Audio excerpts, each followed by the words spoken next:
ప్రభుత్వ మెడికల్ కళాశాలలు రాష్ట్ర ప్రజల ఆస్తి అని, అలాంటి ఆస్తిని అమ్మేయాలన్న దుర్మార్గపు ఆలోచన చంద్రబాబు చేస్తున్నాడని విమర్శించారు కాకినాడ జిల్లా వైఎస్ఆర్సీపీ అధ్యక్షులు దాడిశెట్టి రాజా. తునిలో మెడికల్ కళాశాలల ప్రైవేటీకరణకు వ్యతిరేకంగా కోటి సంతకాల సేకరణ ఉద్యమ పోస్టర్ను దాడిశెట్టి రాజా ఆవిష్కరించారు. చంద్రబాబు చేస్తున్న కుట్రల్ని రచ్చబండ ద్వారా ప్రజలకు అవగాహన కల్పిస్తామన్నారు. వైఎస్ జగన్ పట్ల విశాఖ పోలీసు అధికారులు చేసిన వ్యాఖ్యల్ని రాజా ఖండించారు. 17 మెడికల్ కాలేజీలు ఈ రాష్ట్ర ప్రజల ఆస్తి.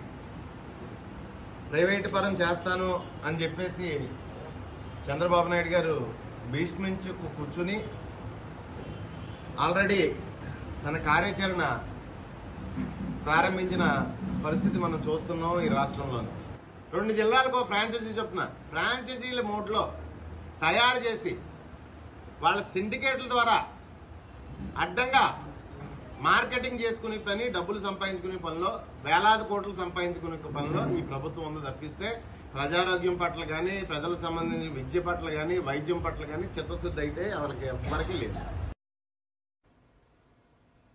ప్రభుత్వ మెడికల్ కళాశాలల ప్రైవేటీకరణకు వ్యతిరేకంగా చేపట్టిన కోటి సంతకాల సేకరణను విజయవంతం చేయాలని పిలుపునిచ్చారు మాజీ ఎమ్మెల్యే డాక్టర్ గోపిరెడ్డి శ్రీనివాసరెడ్డి. నరసరావుపేట వైఎస్ఆర్సీపీ ఆఫీసులో కోటి సంతకాల సేకరణ పోస్టర్ను నాయకులు, కార్యకర్తలతో కలిసి ఆవిష్కరించారు. ఈ కార్యక్రమంలో డాక్టర్లు, న్యాయవాదులు, వ్యాపారులు, రైతులు, విద్యార్థులను భాగస్వామ్యం చేయాలని సూచించారు.